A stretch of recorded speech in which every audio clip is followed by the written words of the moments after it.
سلامونه. یوه فرضي کرښه خو دوه مخالف نظرونه. 12 نومبر 1893 کال دی. هغه ورځ چې ځینې یې د امیر ضعف یادوي، خو ځینې بیا همدغه ورځ د انګریزانو ستره دسیسه یادوي. دا هغه ورځ ده چې په دې ورځ د انګریزانو لخوا د افغانستان په واحده جغرافیه یوه ظالمانه کرښه راښکل شوه. که څه هم د ډیورنډ کرښې په اړه د تاریخي پلوه ضد او نقیص عقاید یا نظرونه شتون لري، خو د اوس لپاره دغه کرښه ډیر مهم رول ادا کوي او د افغانستان او پاکستان ترمنځ د یو سرحد یا انټرنیشنل بارډر په حیث پیژندل کیږي.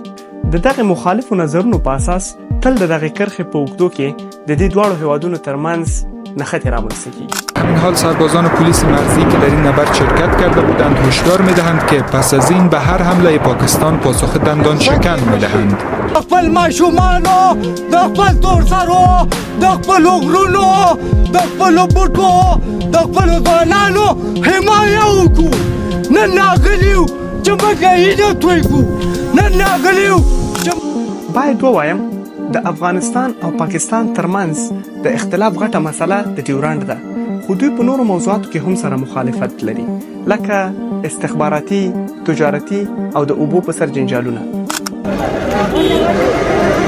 This used to be a nearly open border, especially for Pashtuns, many of whom had relatives on both sides.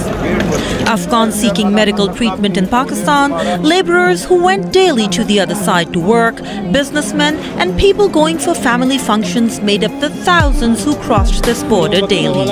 Traveling back and forth was a breeze. That will now end. اگه احمق پلیس خو افغانستان است که میده که آبای خود مفت برای قرنها در اختیار نگاه قرار داده. آب ما باید مهار شوه در اختیار ما قرار بگیره. A day after a massive truck bomb blast ripped through Kabul, killing 90 and injuring more than 400, the Afghanistan government is now pointing fingers at Pakistan. The bomb concealed in a water delivery truck detonated about 400 yards from the German embassy. راځئ چې په دې ویډیو کې د ډیورنډ فرضي کرښې په اړه مفصل معلومات ترلاسه کړو. موږ کمزوري وو په ځینې وسایلو کې زورور یو، مګر هدف دې کې چې موږ خاور نظامیان برای پاسخدهی به حمله های نظامیان پاکستانی آمادگی گرفتند. Pakistan has been fencing the border since 2017 and د ډیورنډ فرضي کرښه باندې په لسګونه زره افغانستان د پاکستان ترمنځ فرضي کرښه د ډیورنډ په فرضي کرښه باندې Some have lived in Pakistan their whole lives.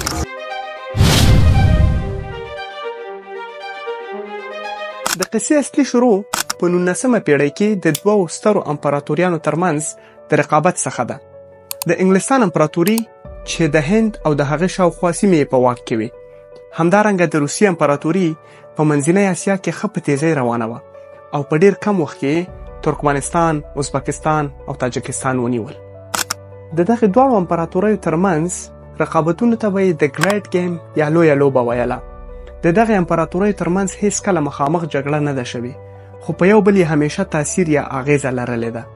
دغه دواړه امپراتورۍ په دې پوهېدې چې د دوی ترمنځ باید یو حایل موجود وي تر څو یو بل سره ښکیل نشي. له بله پلوه د هغې امپراتورۍ چې بنسټ یې احمدشاه بابا ایښی و د کورنیو جنګونو او اختلافونو له وجې ډیر زیات ضعیف شوی و او تل به د دغې دواړو امپراتوریو د تاثیر لاندې و.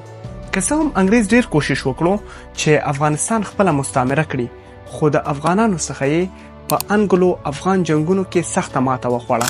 In 2 years' time, only one British Army officer survived and came riding into Jalalabad. And when he was asked, Major Bryant, when he was asked, where is the army of the Indus? He said, I am the army. There was only one, the Afghans had killed everybody else, and he was the one survivor. بالاخره دواړه د ختیځ او لویدیځ امپراتورۍ په دې قانع شوې چې افغانستان د دوی ترمنځ آزاد پاتې شي او د یو حایل په حیث دي وي تر څو دا دواړه امپراتورۍ یو بل سره ښکیل نشي. خو دواړو به دا کوښښ کولو چې د افغانستان واکمن د خپل کنټرول یا تاثیر لاندې ولري او د دې په بدل کې به یې د افغانستان واکمن ته د پیسو او په واک کې د پاتې کېدو وعدې ورکولې. انګریزانو د دې نه ډیره ویره لرله چې کابل د دوی د تاثیر لاندې نه وي، ځکه دوی په هند کې د واک د دوام لپاره په کابل باندې تاثیر لرل مهم ګڼل او له دې څخه یې ویره لرله که چیرې روسي امپراتورۍ په کابل واکمنه شي نو هند یې هم له لاسه ځي. نو په هر صورت یې افغان واکداران د خپل تاثیر لاندې ساتل. انګریزانو د مغولو تاریخ ډیر ښه مطالعه کړی وو او که تاریخي نگاه ته وګورو کله به چې د مغولو پاچا کابل له لاسه ووت نو هند به یې هم بایللو. د مغولو د دولت بنسټ ایښودونکي ظهورالدین بابر به تل ویل چې کابل د هند دروازه ده او ویل به یې که څوک غواړي په هند باندې واکمني وکړي نو هغې ته د کابل نیول مهم دي. همدغه دلیل و چې بعد له مرګه کابل کې خاورو ته وسپارل شو. انګریزان په کال 1888 کې کوښښ کوي چې د هندوکش معاهده په امیر شیر علي خان باندې امضا کړي خو ناکامیږي. که حقیقت ته وګورو د هندوکش معاهده انګریزانو ته چندان مهمه هم نه وه ځکه په دغه معاهده کې زیاته غرنۍ ساحه انګریزانو ته په لاس ورتله او د غرنۍ ساحې کنټرول او اداره د برټانوي هند دپاره ستونزمنه وه. خلاصه په کورنیو کشمکشونو کې واک یو مدبر او جدي امیر ته په لاس ورځي. امیر عبدالرحمن خان چې د فولادي امیر په نوم هم یادېږي. دغه امیر خپل سرحدات د ګاونډیو سره تعینوي او زیات کوشش کوي چې ځان د دغه دواړو امپراتوریو د تاثیر څخه خلاص کړي. اوس خبره دا ده چې انګریزان نه یوازې د روس څخه ویره لري بلکې د افغانانو څخه هم چندان ښه خاطره نه لري او په دې ویره کې دي چې هسې نه د افغانستان امیر دومره قوي شي چې دوی ته په برټانوي هند کې خطر جوړ کړي ځکه افغانان هم په هند کې د واکمنۍ اوږده تاریخچه لري. دا ځل انګریزان د ډیورنډ معاهده ترتیبوي چې د ډیورنډ معاهدې په اساس د ډیورنډ فرضي کرښه د بدخشان ولایت د واخان ولسوالۍ د نوخان سیمې پیلیږي او د نیمروز ولایت د چهاربرجک ولسوالۍ تر ملک سیاکو پورې رسیږي. همدغه کرښه د سلیمان د غرونو په لمنو کې تیریږي چې د افغانستان واحده جغرافیه په دوو برخو ویشي. دغه کرښه ټول ټال 2640 کیلومتره ده. د کرښې سند د انګلیسي ډیپلومات هنري مورټیمر ډیورن لخوا په 12 د نومبر 1893 امیر ته وړاندې کیږي خو دلته اوس اختلاف د نظر پیدا کیږي. ځینې تاریخ پوهان وایي چې امیر په انګلیسي ژبه نه پوهېدو او کله چې ورته دغه خط په دري ژبه وژباړل شو نو له ډېرې غوسې هغه خط وشکول. دویمه ډله تاریخ پوهان په دې نظر دي چې امیر په سند امضا وکړه چون داخلي مشکلات یې ډېر ول او نه یې غوښتل چې انګریز سره لاس او ګریوان شي. خو امیر په دې ښه پوهېدو چې دغه سند د جغرافیوي تقسیم په اړه نه دی فقط دې لپاره دی چې د امیر واک منحصر کړي او برټانوي هند ته دا وښیي چې دا به انګریزانو ته خنډ نه جوړیږي. انګریزانو د معاهدې نه وروسته د کرښې شاوخوا سیمې آزادې پرېښودې او دغې سیمو ته به یې آزاد قبایل ویل او دا فیصله وشوه چې دغې سیمو کې به نه امیر او نه برټانوي هند مداخله کوي ځکه یې دغه سیمه د نو مین لینډ په نوم یادوله. دې معاهدې سره انګریزانو دوه خطره د مخې لرې کړل. یو دا چې انګریزانو د روسانو په مقابل کې یو نوی حایل ایجاد کړ. که روسانو غوښته وی چې برټانوي هند ونیسي اول یې باید افغانستان سره جنګ کړی وی او بیا قبایلو سره ښکېل شوی وی بعد له هغې یې کولی شو چې هند ونیسي چې د دغې کار امکان بیخي کم و. او دویم خطر چې د امیر عبدالرحمن خان لخوا و هغه دفع شو ځکه آزاد قبایل د امیر له امر لاندې نه ول او امیر عبدالرحمن خان په یوازیتوب نشو کولی چې برټانوي هند ته خنډ جوړ کړي. باید ووایم په انټرنیټي منابعو کې چې کم اسناد د ډیورنډ کرښې په اړه ښکته پورته کیږي په هغه کې د امیر لاسلیک نشته خو د انګلستان ملي ارشیف په دې دعوه کوي چې هغوی هغه خط چې امیر پرې امضا کړي خوندي ساتلی. دا و د دې کرښې تاریخچه. اوس سوال دا پیدا کیږي چې ولې دا کرښه د تاریخ پوهانو دپاره د منلو نه ده. اول دا چې دغه کرښه معتبر او منل شوي تاریخي اسناد نه لري. د افغانستان د سرحداتو قومونو او قبایلو چارو وزارت په خپله ویبپاڼه لیکلي چې لارډ کارزن د هند وایسار په خپلو یادښتونو کې لیکلي چې دوی دغه کرښه د نفوذ د کنټرول لپاره ترتیب کړې وه او د جغرافیوي بیلتون څخه خبره نه کوي. همدغه یادښتونه یې د اکسفورډ پوهنتون په کنفرانس کې هم بیان کړل چې تر اوسه شتون لري.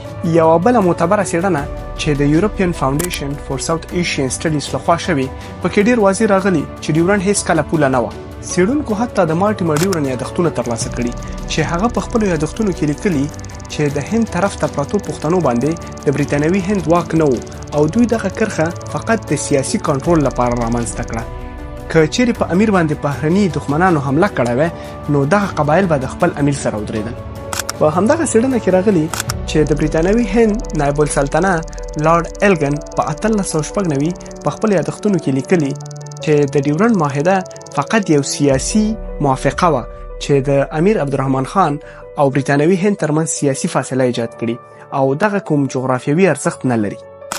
د ځینو خلکو په منځ کې دغه خبره ډیره عامه ده چې د ډیورنډ کرښه د 100 کلونو دپاره وه او اوس یې وخت ختم شوی، خو دغه خبره اساس نه لري ځکه د ډیورنډ په سند کې د دغه خبرې ذکر نه دی شوی چې دغه کرښه د 100 کالو دپاره وي. اصلا دا کرښه ځکه فرضي ده چې په اړه یې معتبر تاریخي اسناد موجود نه دي او کوم اسناد چې شتون هم لري هغه د سیاسي نفوذ خبره کوي.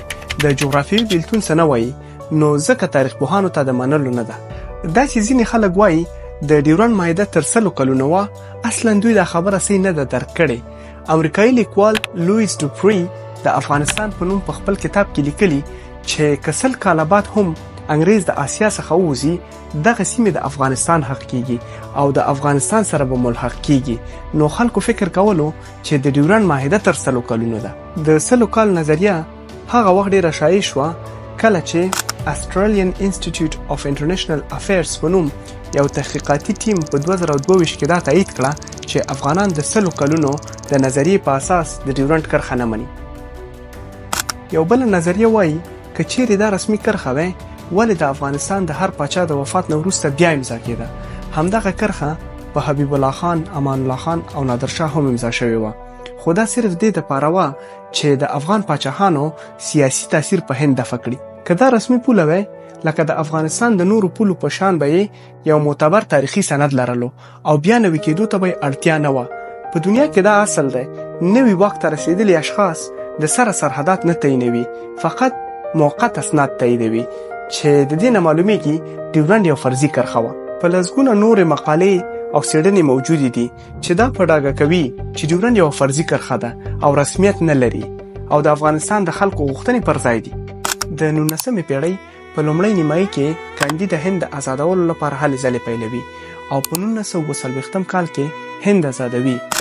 And the first anniversary of independence is celebrated at the historic Red Fort in Delhi. Pandit Nehru inspected a guard of honor as the Dominion standard was unfurled. په همدغه کال د پاکستان نظریه هم ایجادیږي، خو د کوزي پښتونخوا پښتانه رهبران لکه پاچا خان د پاکستان نظریې خلاف د کاندي ملګرتیا کوي. خان عبدالغفار خان زیات کوښښ کوي چې د پښتنو سیمې د افغانستان سره یوځای کړي او یا پښتنو ته یو مستقل هیواد جوړ کړي، خو د انګریزي او پنجابي واکمنانو لخوا څو ځل زنداني کیږي او د 1948 نه تر 1954 پورې په زندان کې پاتې کیږي. زیات ملګري یې وژل کیږي. د پاکستانی ریاست له جوړېدا څخه یو کال وروسته په پښتونخوا کې خدایي خدمتګار پښتانه د پنجابي پوځیانو لخوا په ګولیو غلبیل شول.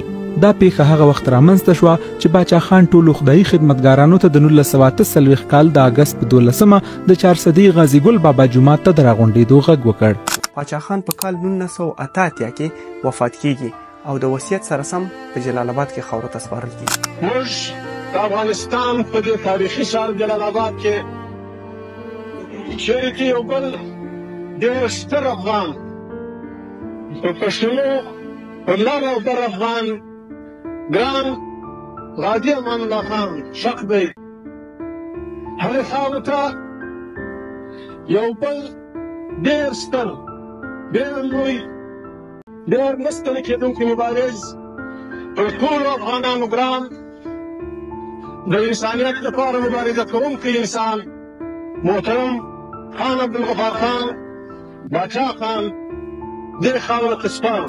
مشهور لیکوال او ریسرچر تلک دویشر په خپل کتاب د پښتون ا کنټسټډ هسټري کې د فرضي کرښې د لغوه کېدو په اړه یو ډېر منطقي دلیل راوړي. هغه لیکلي چې دغه قراردادونه ټول د برتانوي هند سره شوي وو او طبیعي ده کله چې برتانوي هند د آسیا نه ووتو هغه قراردادونه چې شوي وو هغه ټول له منځه لاړل. But Pakistan's policy towards Afghanistan is based on their insecurity that a strong government in Kabul will one day dispense with the Durand line and claim territory up to Attock, that is up to Punjab. That this whole area is a Pashtun area, as part of the territories of Ahmad Shah Durrani.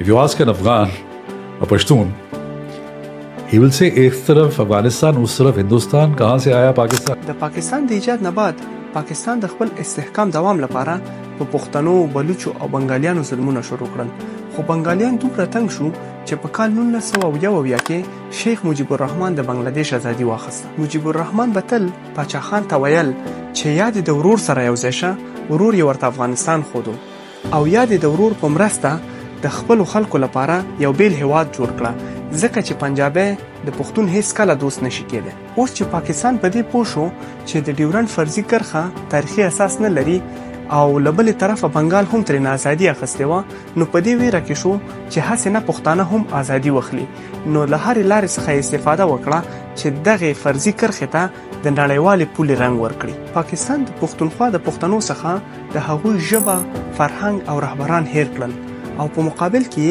ورته پنجابي رهبران او کلتور ور وپېژنده چې په دغه پلان کې تر یو حده کامیاب هم و.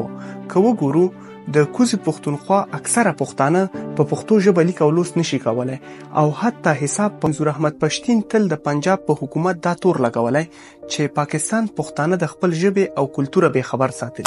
زه پښتون د خپل تاریخ نه خبر، د خپل جغرافیې نه خبر، د خپل وطن د مسلو نه خبر، تقسیم در تقسیم پروت یم، د یو نوکرۍ په لالچ کې سکول ته منډه کړم، زه یونیورسټي ته لاړ شم او هلته ته زما په ذهن شې ستا دروغجن مطلع پاکستان را ډکوې، زه علم ته راشم،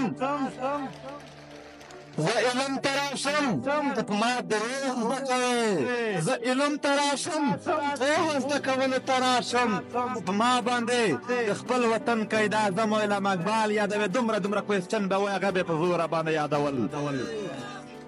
تا په دې تعلیم باندې زما د خاورې باچا خان زمانه هېروه، تا په دې تعلیم باندې زما د خاورې خان شهید زمانه هېروه، تا په دې تعلیم باندې د هر سړی ملنګ فقیر اپي زمانه هېروه، تا په دې تعلیم باندې زمانه بنګالۍ ملا ګاونډه هېروه، تا شرقي فقیر هېروه، تا دادې ملا هېروه په ما، د لوړو حیثیتونو عالم پښتون احمدشاه ابدالي د دوی بچی دروغجن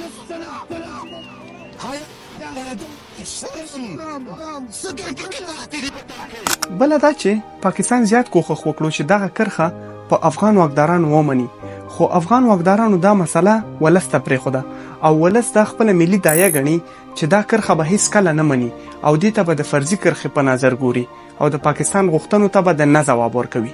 په کال 2011 په می میاشت کې د اسامه بن لادن د وژل کېدو وروسته د پاکستان لخوا افغانستان ته په لومړی ځل یو وړاندیز وسو. دا وړاندیز لیکل شوی وړاندیز و چې په یو فولډر یا دوسیه په شکل پرته له کوم لاسلیک افغان حکومت ته ورکړل سو او افغانستان ته وویل سو که چیرې تاسو دا یولس شرطونه منئ، طالبان د 6 میاشتو په دننه کې په منځ کې له منځه ځي او سوله به افغانستان کې راځي. لومړی تاسو باید هیڅ کله کرښه مه وایئ، سرحد ووایئ. پاکستان په دې پوه شو چې افغان واکداران د دې صلاحیت نه لري چې په دې سند لاسلیک وکړي او نه یې ولس ورسره مني، نو د افغانستان په بربادی کې تل خپله بقا لیدلې.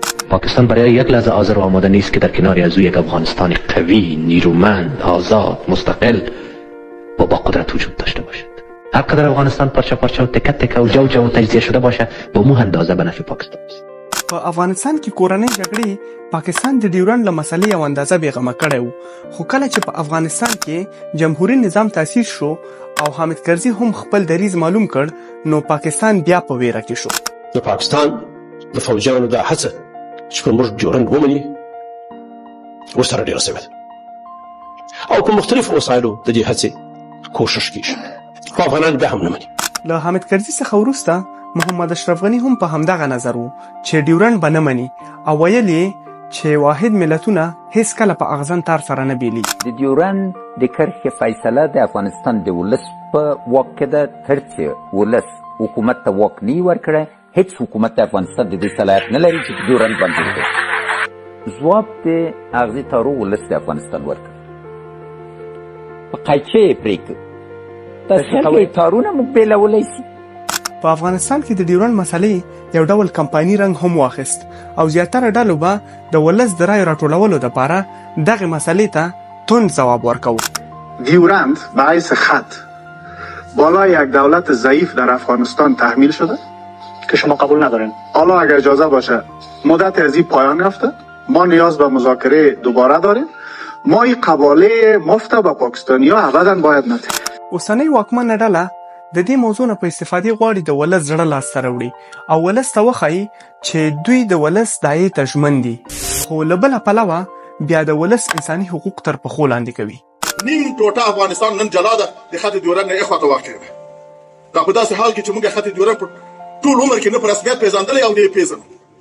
دغه فرضي کرښه ده چې انګریزانو د افغانانو په زړه باندې تېره کړې ده او نن زمونږ په ګاونډ کې زمونږ شرق همسایه په ډېر ظالمانه صورت سره مهاجرین له غجې راباسي او ورته وایي چې تاسو خپل وطن ته ولاړ. که څه هم د محمد اشرف غني په وخت کې د ډیورنډ په کرښه باندې اغزن تار ولګول شو، خو هغه دې مسلې ته غبرګون وښود او د نړیوالو څخه یې وغوښتل چې یو بېطرفه څېړنیز ټیم د دغه مسله وڅېړي او د حقوقي پلوه د فیصله وکړي.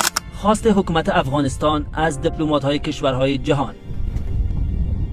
دفتر شورای امنیت ملی افغانستان با پخش اعلامیه خط فرضی دیورند را حق تاریخی افغانستان می‌داند و از دیپلمات‌های کشورهای خارجی می‌خواهد که بر بنیاد ارزش‌های ملی، تاریخی و حساسیت‌های مردم افغانستان موضع‌گیری کنند. در بخشی از اعلامیه دفتر شورای امنیت ملی آمده است که له بله پلوه پنجاب د پښتنو ولسی پاڅونونو ډېر ورخطا کړی او د بنګالي خیزشونو په شکل ورته ګوري. نور نه تاړونه منم، نه دا پټک منم، نه د چا توره زوره، نه د چا ټوپک منم، نه یې مایده د ډیورنډ، نه یې ګندمک منم، نه یې زنځیر د تورخم، نه د سپین بولدک منم، صرف یو لوی کور له کابل او تر اټکانه.